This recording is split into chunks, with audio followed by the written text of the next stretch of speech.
ये कहानी है दो दोस्तों की और उनकी दोस्ती की शुरुआत हुई थी अभी कुछ दिन पहले हॉस्पिटल के कमरे से, जहां पर वो दोनों एडमिट थे।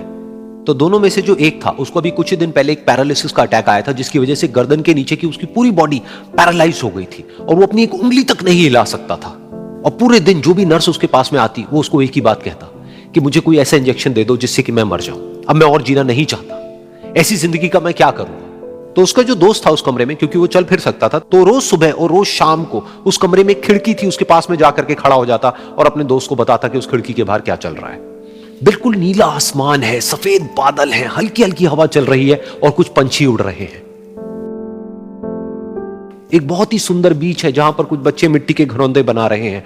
कुछ लोग हैं जो वहां पर बैठे हुए बस समुद्र की लहरों को देख रहे हैं। कुछ लोग जॉगिंग कर रहे हैं, कोई एक्सरसाइज कर रहा है, कोई पतंग उड़ा रहा है।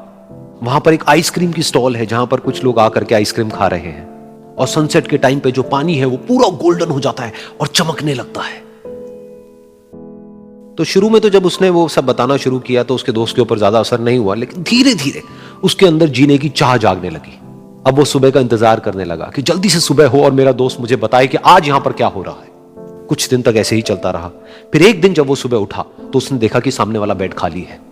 फिर उसने नर्स को बुलाया और उससे पूछा कि क्या वो डिस्चार्ज हो गया है। तो नर्स ने कहा कि आपको तो उन्होंने बताया होगा, उनके पास कुछ ही दिन बाकी थे और कल रात को ही उनकी डेथ हो गई है।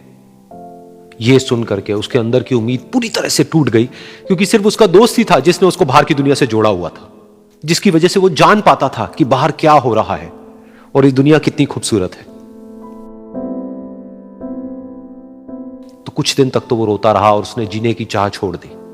लेकिन दूसरी ही तरफ से उसके अंदर कहीं ना कहीं एक नई चाह पैदा हुई कि काश मरने से पहले एक बार मैं खुद अपनी आंखों से देखूं इस खिड़की के बाहर कि दुनिया कैसी है। जैसे जैसे उसकी ये चाह बढ़ने लगी, उसको अपने अंदर एक अजीब सी एनर्जी महसूस होने लगी।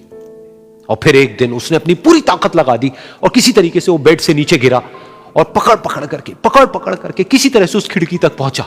फिर उस खिड़की को पकड़ करके वो खड़ा हुआ और खिड़की के बाहर देख लिया। लेकिन खिड़की के बाहर देखते ही वो गुस्से से भर गया। उसने जोर से नर्स को आवाज लगाई और जैसे ही नर्स आई उसने नर्स से पूछा, ये तुमने क्या किया, ये खिड़की के बाहर काली दीवार क्यों खड़ी कर दी।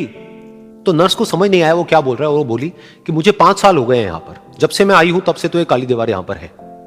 तब जाकर के उसको समझ आया कि उसका वो दोस्त उससे झूठ बोल रहा था। और उसने नर्स से पूछा, अगर ये काली दीवार पिछले 5 साल से यहां पर है तो मेरे दोस्त ने मुझसे झूठ क्यों कहा। तो नर्स थोड़ा सा मुस्कुराई और बोली कि मैं ये तो नहीं जानती कि उन्होंने आपसे झूठ क्यों कहा, लेकिन मैं इतना जरूर जानती हूं कि जो भी कुछ उन्होंने आपसे कहा उसी वजह से आप अभी अपने पैरों पर खड़े हैं। तो इस कहानी से हमको यह सीखने को मिलता है कि जो हमारे शब्द हैं, जो हमारे वर्ड्स हैं, जो हम अपने मुंह से बाहर निकालते हैं, उसमें इतनी पावर है जिसकी कोई हद नहीं है। वो किसी आदमी को गिरा भी सकते हैं और उसको उठा भी सकते हैं। तो अब आपके ऊपर है कि आप अपनी इस पावर को यूज करते हो या मिस यूज करते हो।